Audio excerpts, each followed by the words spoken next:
This is the story of how two young racers from Billericay in Essex, with the chance of a lifetime to compete in the biggest endurance race weekend in January for sports cars at Daytona in Florida, USA, the Rolex 24 at Daytona and the BMW Performance 200 races. Bradley Smith, who's 22 years of age, started racing karts in the UK and in Europe when he was just 8 years of age, but decided to go the sports car route instead of formula racing cars due to budget constraints. He jumped into radical sports cars in 2012 and wins the 2013 UK Performance Direct Radical SR Challenge, which was also part of the Sunoco Rolex 24 at Daytona Challenge. In between racing, he runs young karters for his MechTech racing team. The Sunoco Daytona Challenge is a challenge between high-profile Sunoco Fuel Championships in Europe, awarding a race seat to the undoubtedly hardest 24-hour race in the world, the Rolex 24 at Daytona. Lewis Plato, aged 20, racing for the same family-run MechTech racing team, also decided to go the sports car route instead of racing formula cars, having spent 7 years racing karts. In his first ever year of car racing, Lewis wins the Radical Clubman's Cup, and in doing so wins the Sunoco IMSA 200 Challenge after scoring a higher average score than over 100 registered drivers. The prize for Lewis is to race the famous Mitchell Sunoco Chevrolet Camaro before the Rolex 24 at Daytona, all thanks to UK-based fuel supplier Anglo-American Oil Company. We arrive at Daytona in Florida in mid-November for Bradley's first test with the leading team Action Express. On his arrival at the track, Bradley is taken on a tour around the refitting of the main grandstand, a $400 million building project that will transform the experience for the race fans, with entertainment areas, bigger and more comfortable seats and better facilities. Winning the Sunoco Daytona Challenge includes one-to-one circuit familiarisation with Rolex 24 winner João Barbosa, racing with Action Express. João knows the Daytona circuit inside out, and Bradley gets a detailed talk through the Daytona International Speedway, including its 31-degree banking, before he gets the chance to see the Action Express No. 9 Chevrolet Corvette Daytona prototype. Anders Hildebrand, Managing Director of Anglo-American Oil Company that is promoting the Sunoco Challenges, introduces Bradley to Elton Sawyer, Team Director and Head of Operations at Action Express Racing. Bradley, nice to meet you. Elton Sawyer, nice to meet you. How's it going? Yeah, not too bad. Good.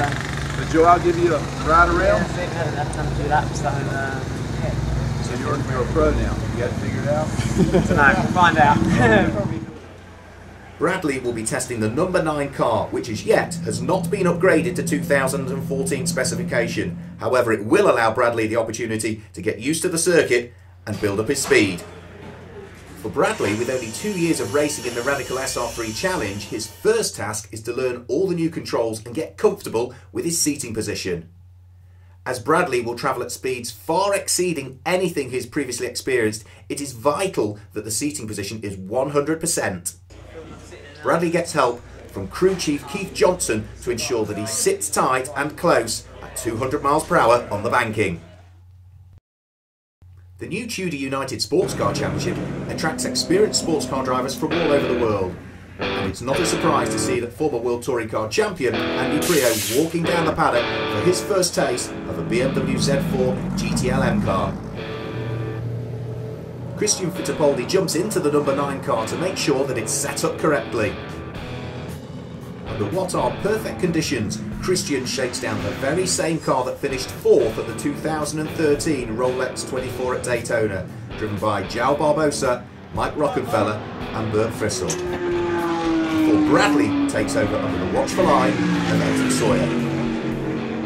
Christian sets a time of 1 minute 42.4 on a green track as a benchmark for Bradley to work towards. Christian gives Bradley some useful tips as to which gear to use and what to look out for. For the first time in his life, Bradley is about to experience speeds in excess of 190 miles per hour and a track with a 31-degree banking. Bradley is under strict orders to steadily build up the speed for the first of 2 exclusive test days with Action Express, which is all part of the Sunoco Daytona Challenge prize.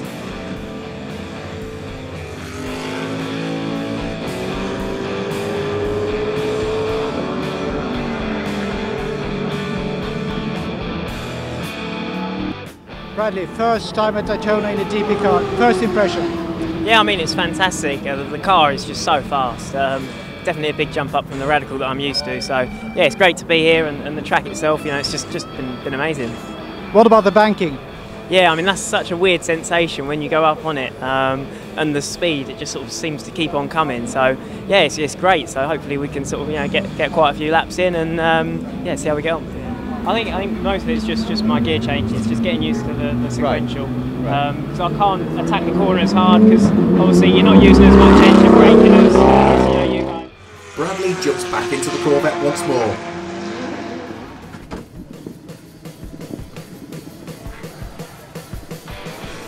After finishing the day with an impressive 1 minute 42.2 second lap, he's 2/10 faster than the benchmark time set by Christian Fittipaldi and fastest of the 2013 specification cars. Unfortunately, Bradley's two-day test had to be cut short after two huge tyre blowouts, largely due to the new car's massive rear downforce created by its new rear wing and diffuser.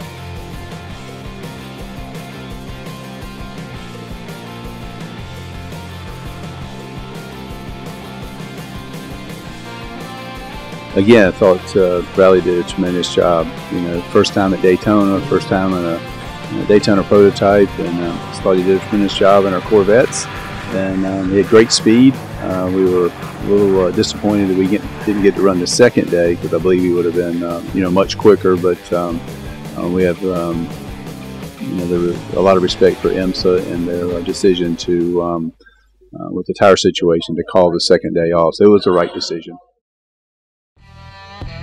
In early January 2014, the Raw before the Rolex 24 at Daytona is a 3-day official test for both the Rolex 24 at Daytona and the IMSA 200 race.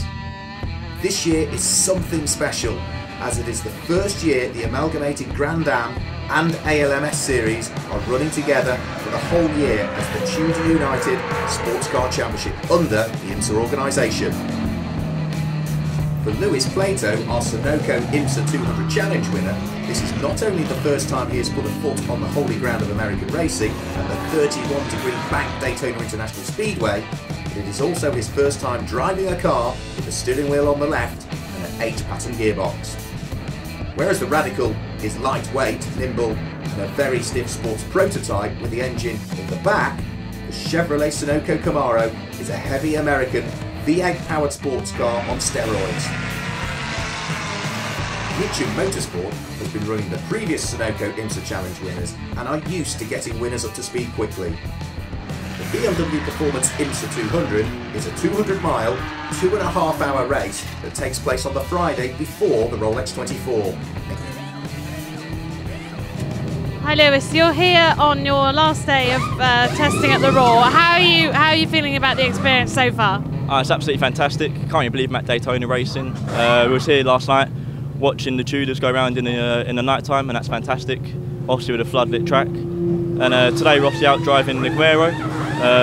Fantastic opportunity for me, and it's a great challenge because it's very different to the Radical, but I'm enjoying it and really learning a lot so far. Well, the test here has gone actually very much according to plan. Both of the drivers have gotten on very well. Seen steady improvement from Lewis each session. You know, each session the drivers get goals that they have to reach and meet, and he's been able to exceed those every time out. The lap times now between the two drivers aren't identical yet, but they're very close. Bradley, on the other side of the paddock in the Daytona prototype garage, is about to meet his co-drivers in the Rolex 24 at Daytona race. Boris Sade from Connecticut has been racing professionally for more than 20 years in a variety of classes and race cars. Known as a road course ringer in NASCAR, he is now known as one of the best road racers in the business. Max Papis from Como in Italy raced in Formula 1 in the 90s, Champ Car and IndyCar for the next decade before switching to sports cars and NASCAR. He has raced at Le Mans and has won the Rolex 24 at Daytona back in 2002. Eric Curran, who lives in Massachusetts, is a professional racer with an impressive list of merits to his belt.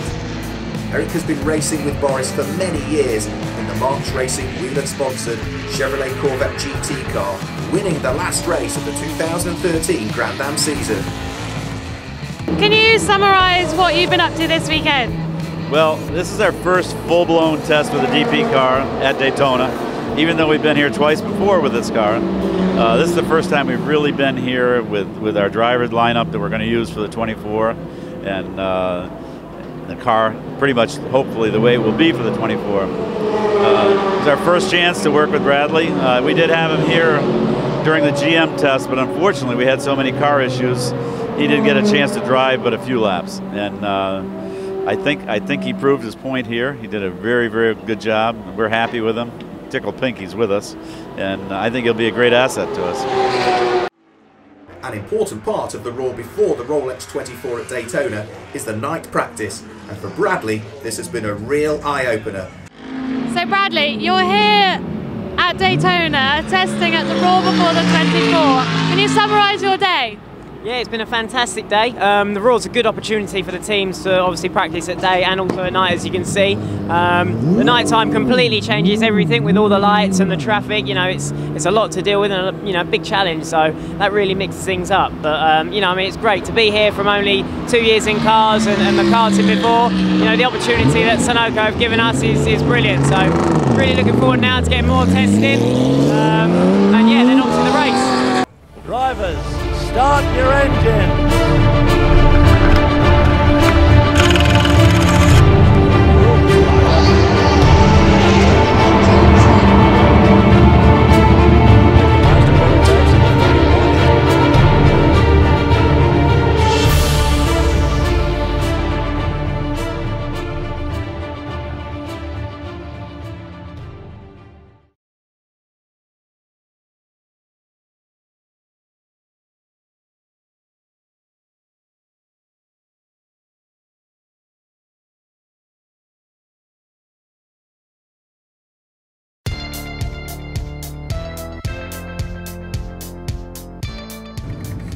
Radical SR3 Challenge champion Bradley Smith wins the 2014 Sunoco Rolex 24 at Daytona Challenge, and in doing so wins a race seat in the Rolex 24 at Daytona in a Chevrolet Corvette Daytona prototype with Whelen sponsored March Racing.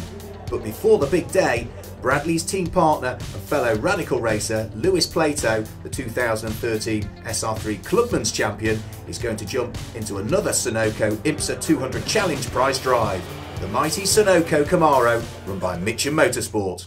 Did you ever think you would get here? To be quite honest, I really didn't at all. The start of the season when you came to us and said to sign this form, and me and my dad, you know, we signed up for it, and we thought, well, you know, it'd be a nice thing to win, but you never really believed that you could.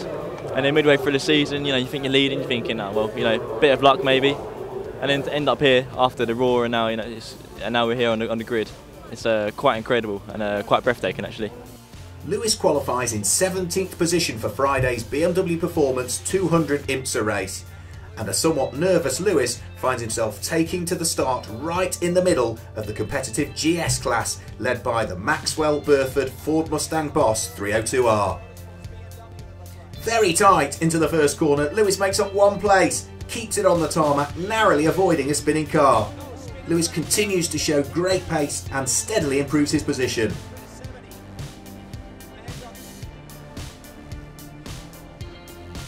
But with 68 cars fighting for position, the number 82 BMW 328, driven by Daniel Rogers, overcooks it into the hairpin, causing waved yellow flags, and the safety car to be brought out.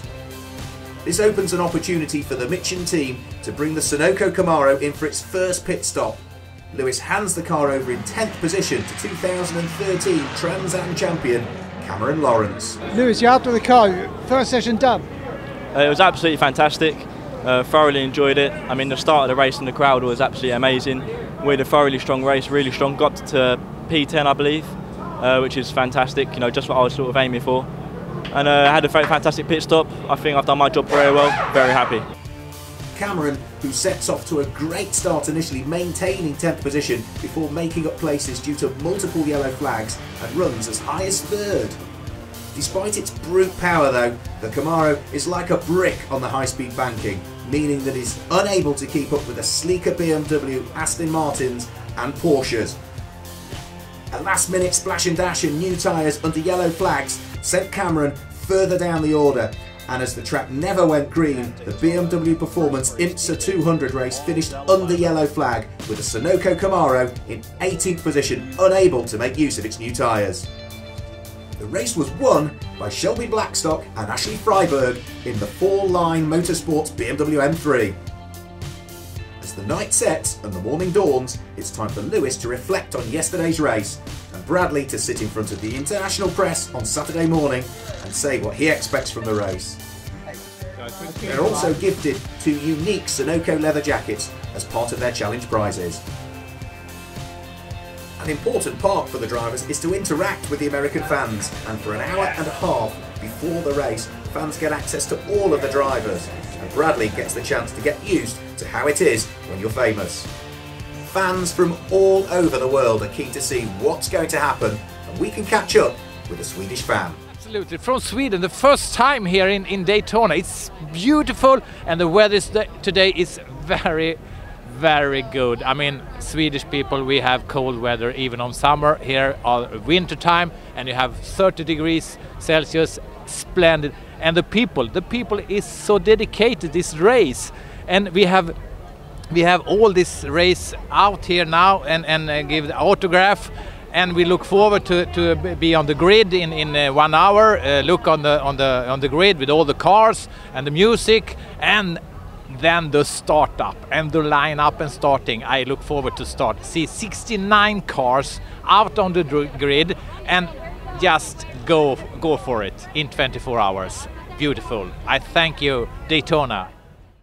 As the tension and the expectation of the crowds build, the Whelen car is rolled onto the grid and drivers are presented to an 80,000 strong crowd. Bradley, first in line of the Whelen racers, takes the opportunity for an action selfie to delight the crowd. We catch up with Bradley on the grid. Bradley, a year ago you were preparing yourself for the Radical SR3 challenge, and now you're in Daytona.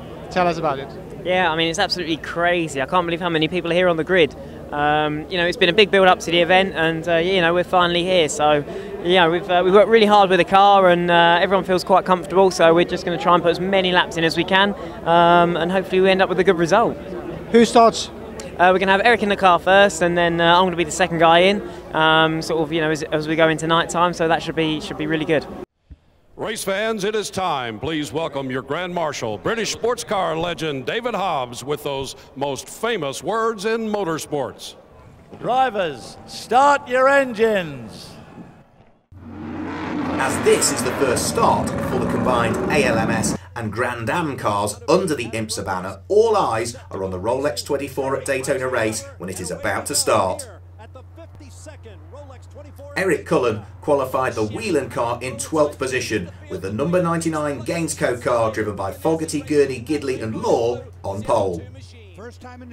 In a 24-hour race, it is important not to take any chances, but at the same time, you need to be 100% flat out.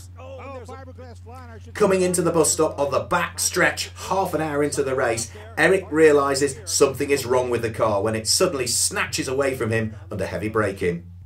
The team suspects that it's the differential that is locking up, but as it cannot easily be fixed, the team has got to try and drive around it. After a double stint by Eric Curran, it is Bradley's time to jump into the car as the mechanics try to get an idea as to what the issue is with the rear diff.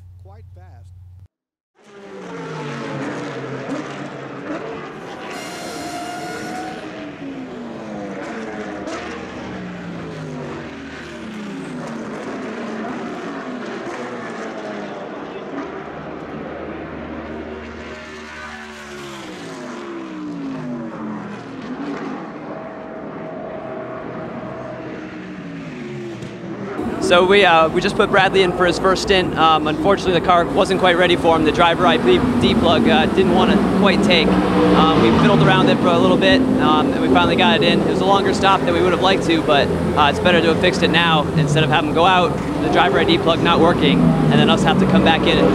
Driving down this pit lane at 38 miles per hour can really kill you. So we took a little bit of extra time. We got it working, and he's out there turning fast laps. So we couldn't ask for more. So Bradley takes to the track, and Boris Sade monitors his progress as Bradley begins to settle into a good race pace. However, 30 minutes into Bradley's stint, Mimo Gidley in the number 99 Gainsco Chevrolet Corvette runs into a very slow-moving Ferrari, and the red flags come out due to the severity of the crash, sending Mimo to a nearby hospital for multiple operations. Now, well into 3 hours behind the wheel, Bradley finished his stint under yellow flags, having impressed the team first time out.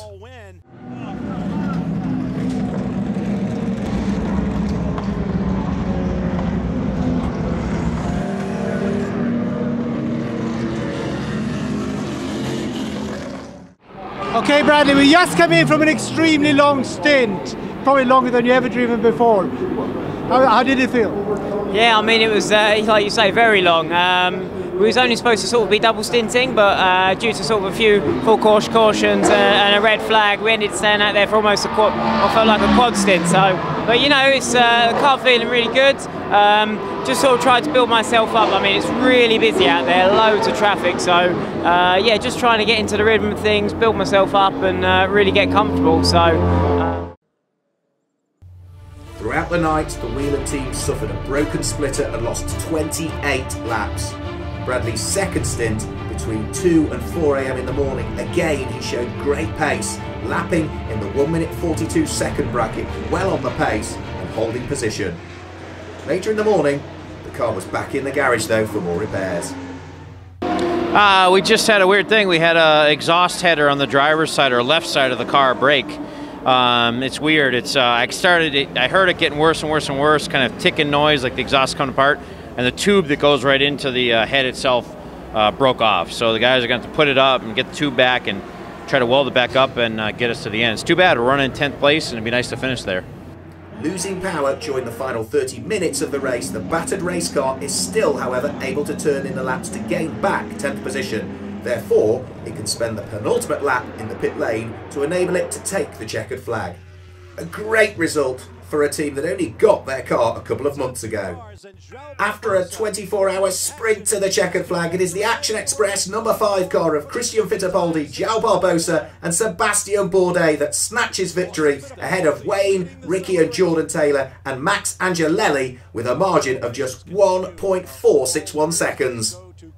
Yeah, I mean, what an amazing experience this has been. I mean, I'm absolutely shattered now. It's such a tough race. You know, I can't think of anything else that I've ever done that's been that difficult. But you know, for the guys to sort of let me take the checkered flag is absolutely amazing, and you know, it just sort of sums up an amazing week we've had.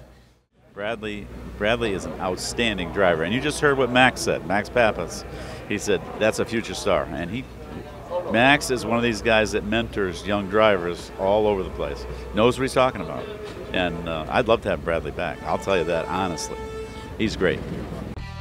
And so the 2014 Rolex 24 at Daytona comes to an end, and our 2 Sunoco Challenge winners are leaving Daytona with some extraordinary stories to tell and a great taste of American racing. Both Bradley and Lewis have proved that they have the speed to cut it against the fastest sports car racers in the world. The Sunoco Challenge will continue in 2014, and we cannot wait until we're back in Daytona in a year's time with our new winners.